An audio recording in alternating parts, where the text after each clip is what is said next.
সুমন আহমেদ আমার খুব পছন্দের একজন পরিচালক এবং বাংলাদেশের সুপারস্টার পরিচালক একসময়। আমি আসলে ডিরেক্টরদের সাথে কাজ করে এনজয় করি, যারা ভালো অভিনয় জানে আর একটা টেকনিকও ফলো করি। আসলে ওনাদের মতো বড় ভালো ভালো ডিরেক্টরের কাছ থেকে আমরা শিখতে পারি অনেক কিছু। আমি অভিনেতাদের সাথে কাজ করে পছন্দ করি। যারা অভিনয়টা জানে, সে হতে পারে থিয়েটার, হতে পারে সিনেমা। আমরা অনেক টেকনোলজি পাই এখন অনেক কিছু আমরা বুঝতে পারি। আমরা অনেক বেশি লাকি।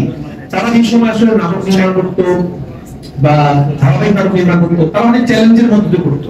সরাসরি টেলিভিশন ছিল, ওটিটি ছিল না। তো তারা ওই সময় যেরকম করে নিজেদের কাজ উপস্থাপনা করতো, এটা আমরা আসলে এখন পারবো না। ওই সময় ডিরেক্টর হচ্ছে ভাবে শুরু করতো। তো সালাউদ্দিন লাবলু একজন আগে বলতে পারবেন, উনি যে সময় যে কজন আর্টিস্ট বাংলাদেশ দিচ্ছে, আমাদের এখন বাংলাদেশ আমার বড় সুপারস্টার কিন্তু ওনার নাটক থেকে আসছে। তো ওনার সাথে কাজ করে আমি অনেক এনজয় করি, আমি শিখতে পারি ওনার কাছ থেকে। এবং আমার কাছে মনে হয় উনি যে অনেক ভালো অভিনেতা, সেটা যেন মানুষকে আজকে পৌঁছতে পারছে। সুমন আনোয়ার ভাই হোক, লাবলু ভাই হোক বা যে হোক। আর আমি সবসময় একটা জিনিস দেখবেন, আমি আসলে ডিরেক্টরদের সাথে কাজ করে এনজয় করি, যারা ভালো অভিনয় জানে আর একটা টেকনিকও ফলো করি। আসলে ওনাদের মতো বড় ভালো ভালো ডিরেক্টরের কাছ থেকে আমরা শিখতে পারি অনেক কিছু।